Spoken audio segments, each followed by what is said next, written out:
Boa noite, bom estar com vocês novamente. A gente vai falar hoje à noite sobre o objetivo da vida e eu desconfio que essa seja uma das mensagens mais preciosas que a gente possa trabalhar. Qual é o objetivo da vida? E eu não estou falando o porquê Deus nos criou. Historicamente as pessoas falam que Deus nos criou para a sua glória. Eu não gosto dessa perspectiva, eu não gosto de pensar que Deus nos criou porque queria a glória. Remete a um Deus egoísta e egocêntrico que necessita de alguém para glorificar a Ele. Não creio nisso. Eu creio que Deus nos criou porque Ele é amor. Na verdade, porque Ele é trino e porque se relacionou eternamente e transbordou em amor. Nós somos a expressão do amor de Deus.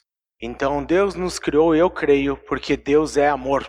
E num relacionamento de eternidade a eternidade, entre ele expressa o seu amor ou demonstra o seu amor nos criando. Agora, qual é o nosso objetivo de vida? Porque se Deus nos criou porque Ele nos ama, qual é o nosso objetivo? E a gente vai trabalhar um pouquinho sobre isso. E antes de começar, eu gostaria de ver um pequeno vídeo, uma propaganda, e na sequência orar. Vamos olhar um pouquinho?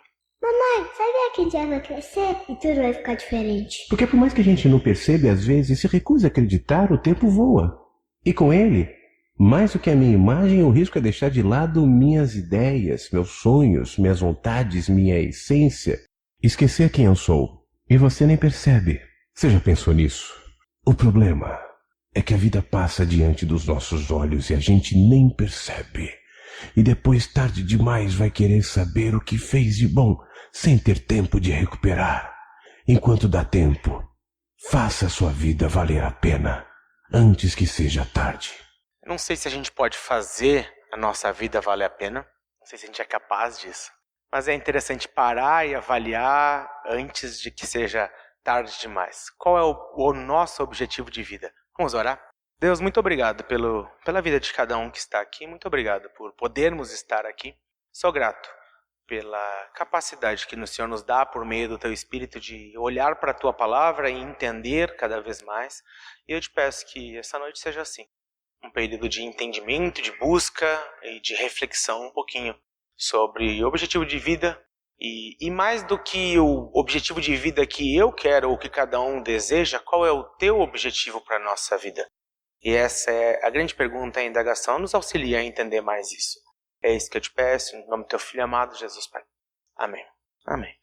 Ao longo do tempo eu tenho construído como que um quebra-cabeça sobre esse tema, e eu vejo que ele é um tema muito extenso, e eu trabalho com ele dentro de uma série de mensagens, e a gente só vai falar sobre uma delas, sobre esse objetivo. O conceito que eu vou expressar é um conceito pessoal, mas ao mesmo tempo amplamente embasado pela palavra. Então o objetivo da minha vida, eu creio que deve ser o objetivo de cada um, é a glória de Deus por meio da transformação, na minha conformação com o caráter de Cristo, gerando um movimento de transformação ao meu redor. É uma série de mensagens e cada uma delas embasada nesses seguintes textos. Mas o objetivo da vida que eu vejo nas Escrituras é a glória de Deus. Não é por isso que Ele me criou, mas é o meu propósito de vida. Ele me cria porque Ele é amor, mas Ele me cria e quando eu vivo com o objetivo, ou devo ter o objetivo de glorificar a Ele. Mas é impossível para o homem glorificar a Deus se ele não for transformado.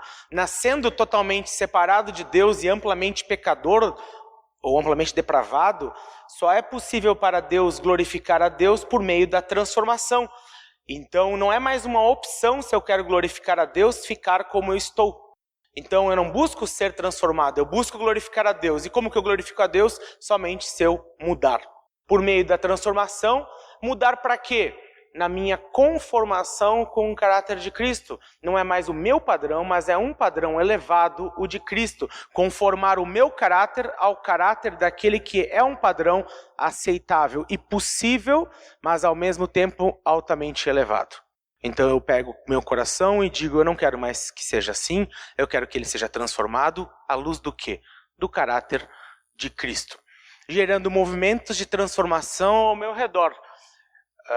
A linha de maturidade que temos ali atrás demonstra isso.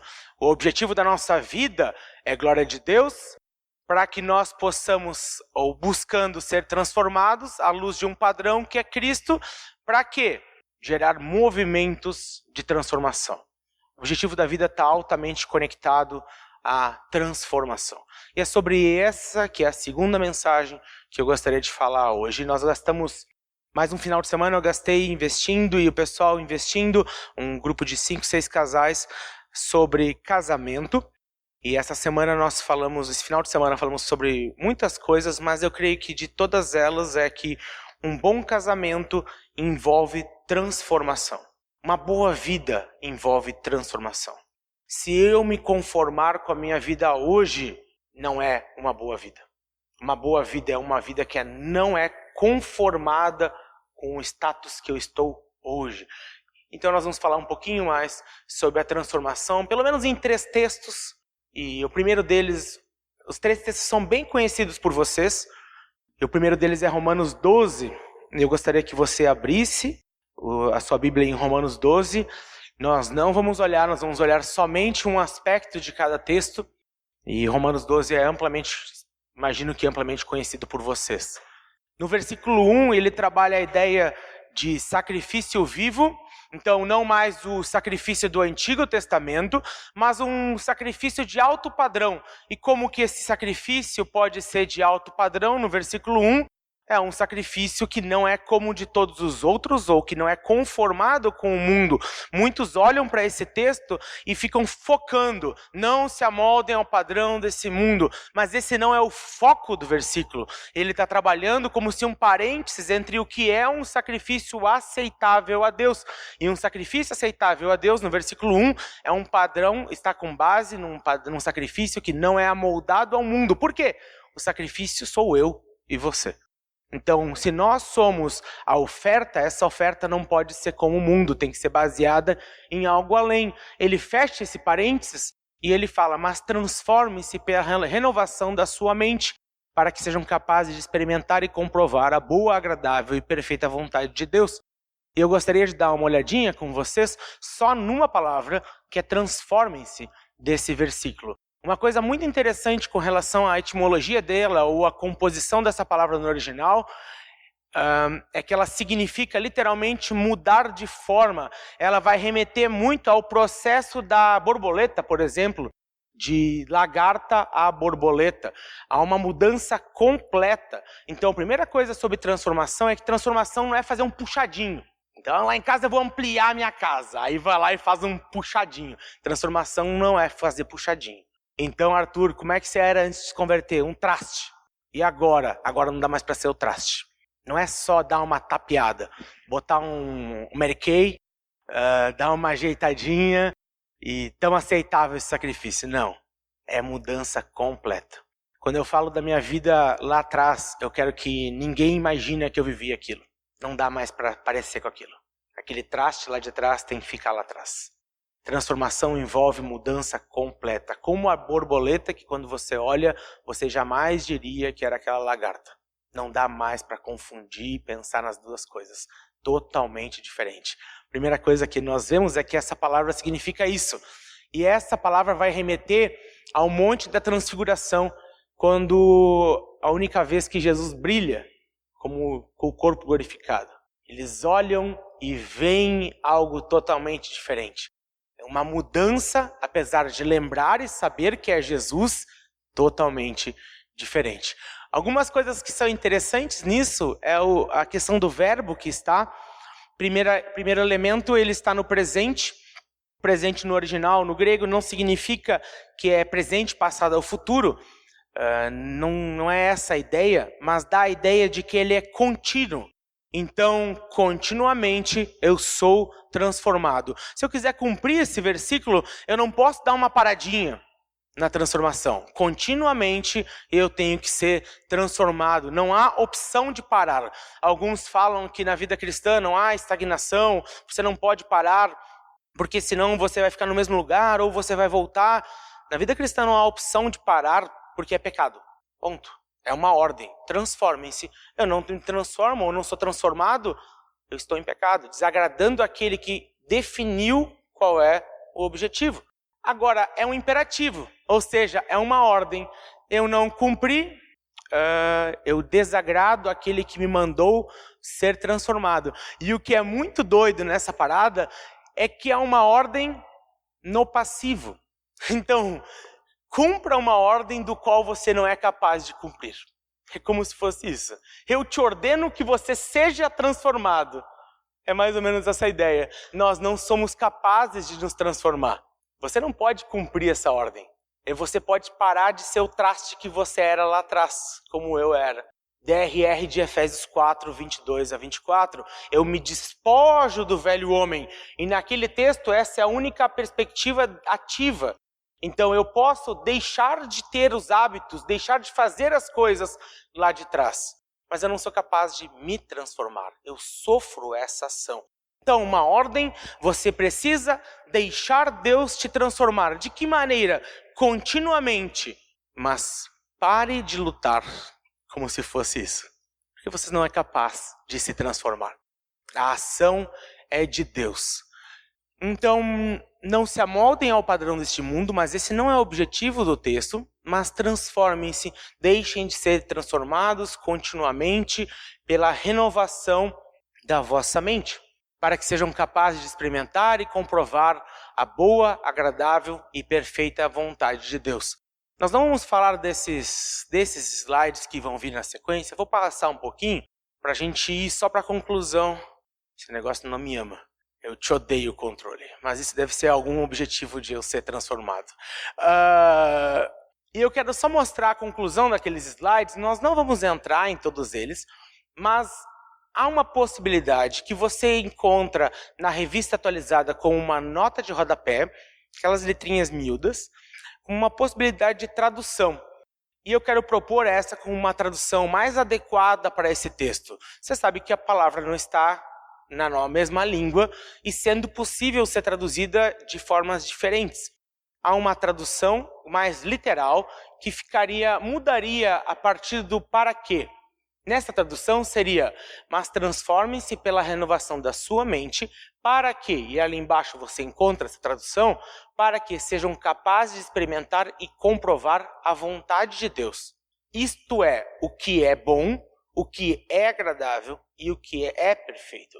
Nessa mudança de tradução, bom, agradável e perfeito não é o tipo de vontade, mas aquilo que é da vontade. Então, quando eu quero entender o que é da vontade de Deus, nessa tradução, é aquilo que é bom, aquilo que é agradável e aquilo que é perfeito, segundo aquele que determina e não o que eu determino.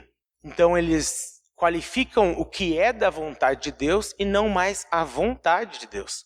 Então, não é que a vontade de Deus é boa, perfeita e agradável nessa alternativa de tradução, mas aquilo que é bom, agradável e perfeito é da vontade de Deus. Então, a gente se transforma e quando a gente se transforma, nós entendemos melhor o que é a vontade de Deus. Então, para mim entender a vontade de Deus, eu creio nesse versículo, e está expresso essa ideia, de que eu preciso deixar mudar a minha mente. Porque a minha mente antiga pensa que determina as coisas, pensa que sabe o que é bom, o que é agradável e o que é perfeito. Mas a mente que Cristo me dá, renovando ela, me permite discernir aquilo que é bom, agradável e perfeito à luz dele. E o que eu busco? A vontade de Deus. Como eu busco? À medida que eu sou transformado. E o que eu entendo? A vontade dele. E cria um movimento cíclico. Quanto mais eu sou transformado, melhor eu entendo Deus. Quanto mais eu entendo Deus, eu entendo aquilo que é a sua vontade. Então, o melhor jeito de entender o que é a vontade de Deus é deixando ele me transformar. A segunda peça que nós vamos colocar no nosso quebra-cabeça é o propósito da salvação que nós encontramos em Romanos 8. Volta um pouquinho na sua Bíblia, do 28 até o 30. Então eu tenho uma ordem, em Romanos 12, de deixar Deus me transformar continuamente. À medida que eu sou transformado, eu entendo a vontade de Deus. E aí nós temos, anteriormente, um versículo muito interessante para a composição dessa vontade ou entendimento de todas essas coisas. Vamos ler ali, do 8, 28 até o 30. Sabemos que Deus age em todas as coisas para o bem daqueles que o amam, dos que foram chamados de acordo com seu propósito. Pois aqueles que de antemão conheceu, também os predestinou para serem conformes à imagem de seu Filho, a fim de que ele seja o primogênito entre muitos irmãos. E aos que predestinou, também os chamou. Aos que chamou, também justificou. E aos que justificou, também os glorificou. Uma coisa muito interessante sobre como Deus age é que ele age em todas as coisas. Então, Deus é capaz de atuar em todas as coisas. O que eu vejo muitas vezes é que as pessoas gostam de ler somente o 28.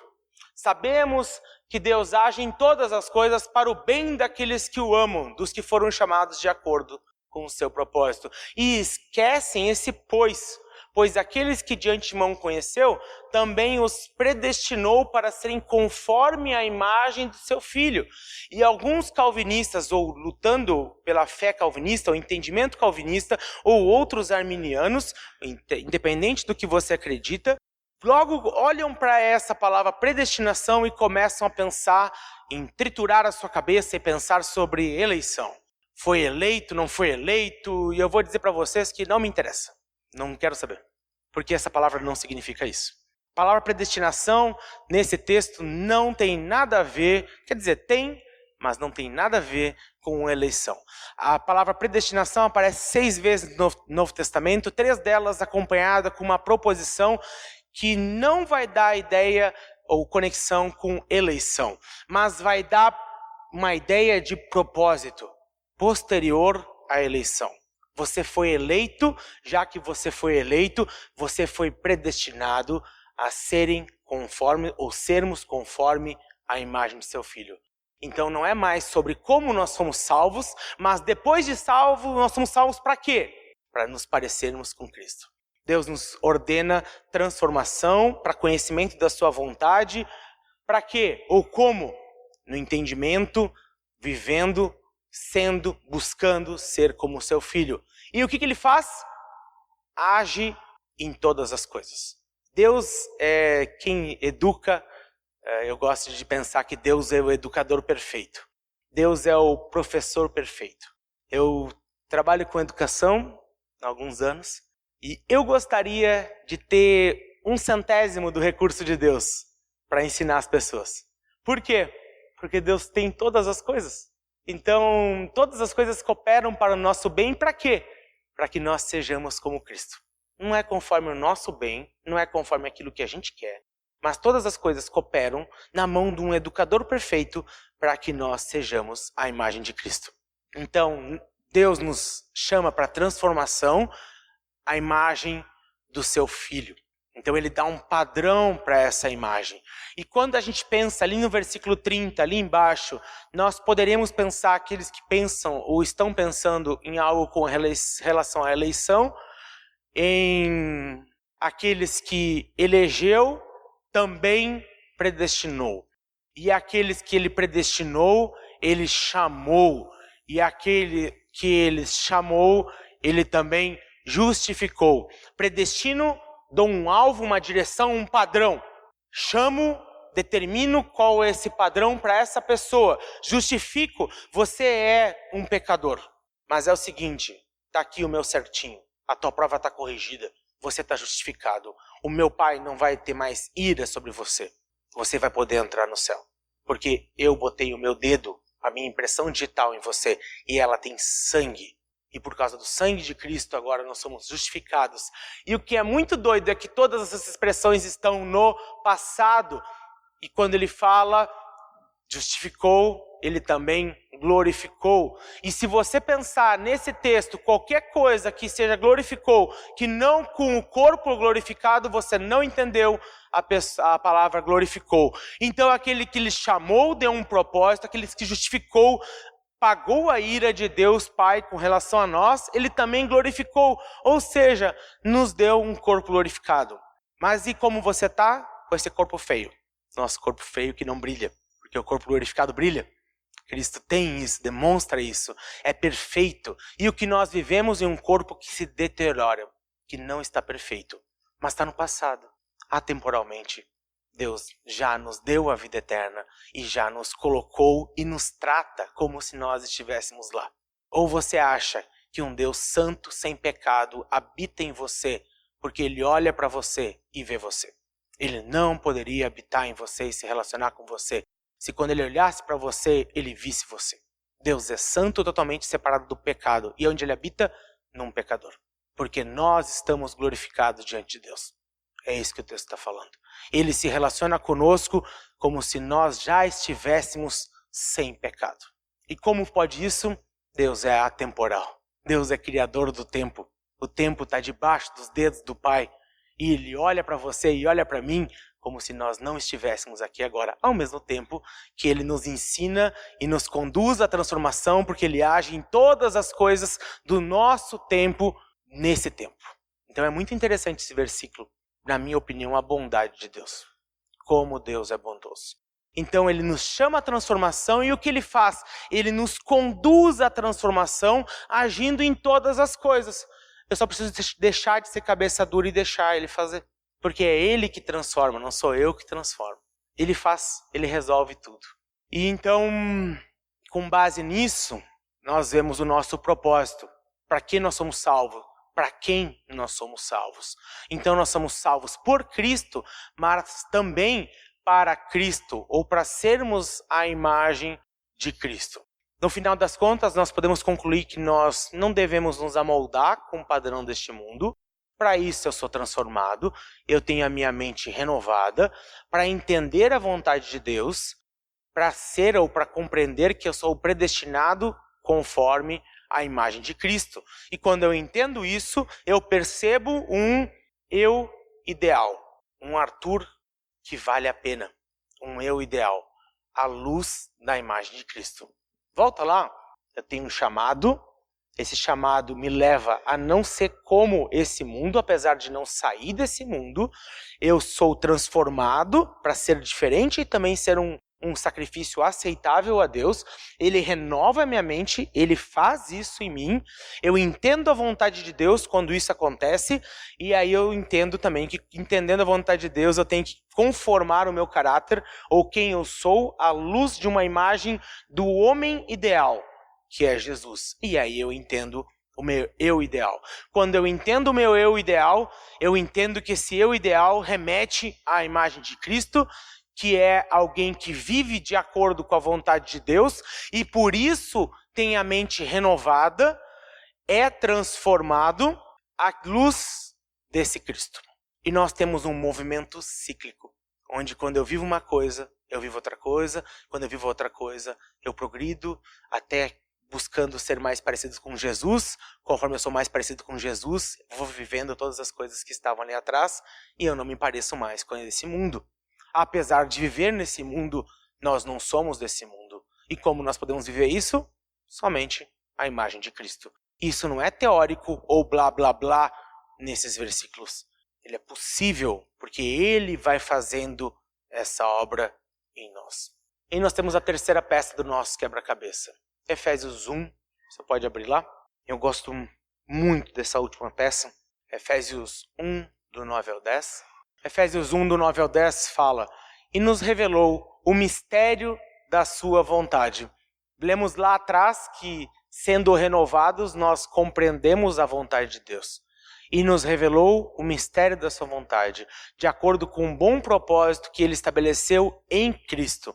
Isto é, de fazer convergir em Cristo todas as coisas, celestiais ou terrena, na dispensação da plenitude dos tempos.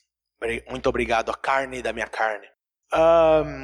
Então, em Cristo, nós podemos compreender a vontade dEle, podemos entender o propósito, e nós podemos entender que todas as coisas não só cooperam para o nosso bem, como todas as coisas vão convergir em Cristo. E é por isso que quando as pessoas pensam, falam sobre a palavra, tudo que vinha antes de Cristo e tudo aquilo que vem depois de Cristo, da vinda dele, remetem a Ele, a Cristo.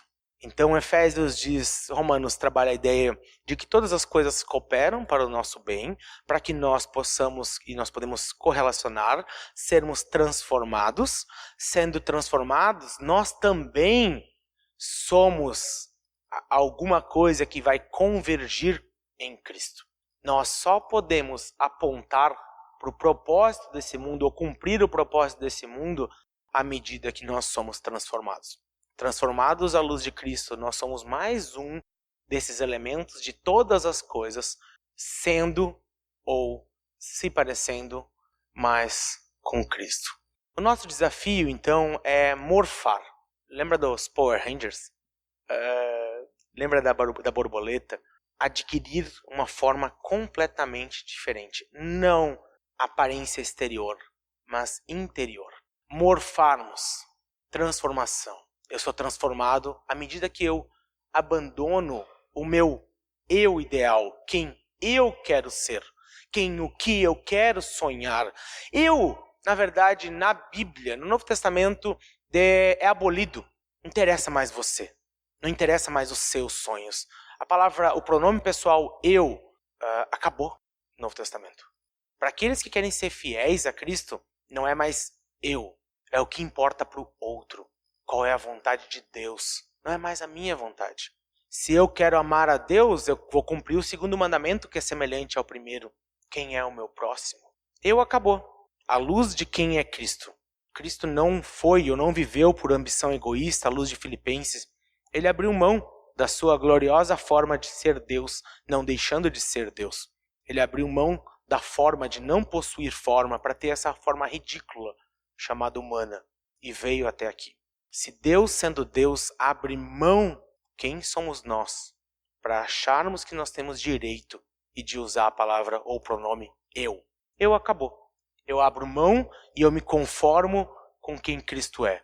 E aí eu posso viver a vontade de Deus, que é aquilo que é bom, agradável e perfeito. E não mais a vontade de Deus é boa, perfeita e agradável, mas é aquilo que é da vontade de Deus, é bom, perfeito e agradável. Então, apesar de nossa reflexão hoje ter um âmbito ou um pensamento, um espectro muito teórico, a princípio, ele não tem nada de teórico. Porque no dia da manhã, a grande pergunta é com quem você vai parecer. No dia de amanhã, a minha pergunta é com quem que eu vou parecer? De quem são as escolhas? Gálatas 2:20 fala a ideia de que fui crucificado com Cristo. Assim já não sou eu quem vive, mas Cristo vive em mim. É verdade na nossa vida? Então, o objetivo da vida, eu creio, é glorificar a Deus. E como eu glorifico?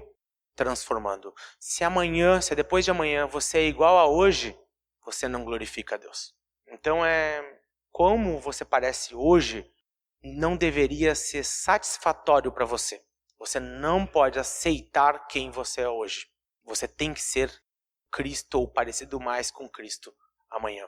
Tem um videozinho, no finalzinho, que eu acho muito interessante com relação às escolhas. E eu creio que a prática dessa reflexão vem nas suas escolhas. Como você escolhe.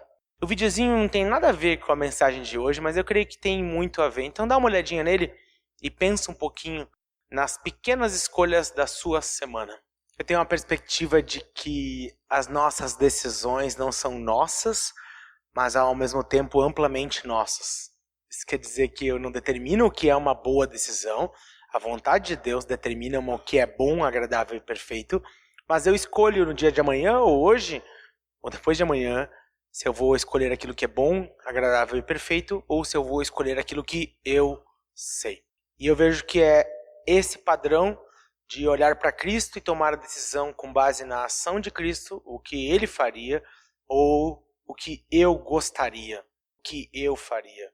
E essa reflexão simples que nós trabalhamos hoje, para mim é determinante se nós vamos conseguir cumprir o objetivo da nossa vida ou não. Se nós pensarmos qualquer outra coisa que nós tenhamos na vida, ser um bom pai, ter um bom casamento, cuidar das pessoas que estão ao nosso redor, qualquer coisa, qualquer dessas responsabilidades, ela se perde.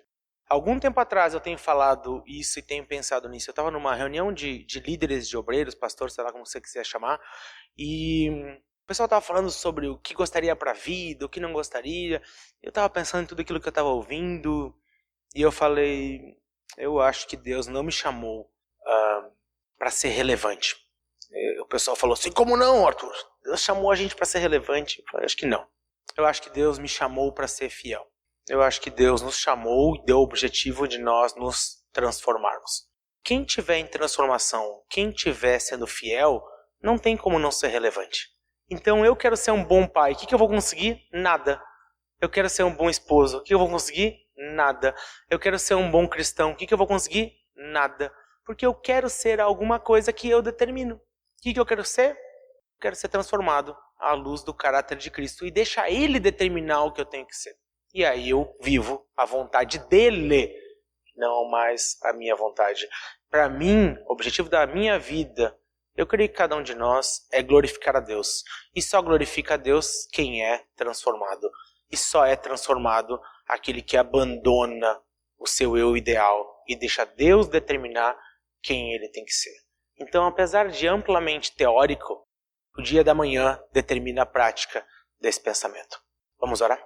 Deus, muito obrigado por esse tempo e que o Senhor nos auxilie, Pai, a viver esse objetivo, eu creio que o Senhor tem para nós, de deixarmos completamente a vida velha, deixarmos completamente o que nós queremos e vivermos por aquilo que o Senhor quer. Eu desejo para cada um que está aqui que morra, que abandone quem ele quer ser. Eu desejo para cada um que está aqui que esqueça os seus próprios objetivos. Eu desejo para cada um aqui fracasso total diante daquilo que desejo. E eu desejo para cada um de nós, Pai, para a minha vida completa e plenitude, alinhamento com a Tua vontade. Que o Senhor determine aquilo que é bom, agradável e perfeito. Que o Senhor seja o Senhor na vida de cada um. Que o Senhor seja nítido na vida de cada um. Que o Senhor mude os meus objetivos, propósitos de vida. Que o Senhor seja Senhor da minha vida e da vida de cada um. Que o Senhor seja dono e que o nosso objetivo seja Te agradar, fazer a Tua vontade. E para isso nós sejamos transformados, totalmente transformados, abandonando a velha forma. É isso que desejo, Pai. Em nome do Teu Filho amado Jesus, Pai.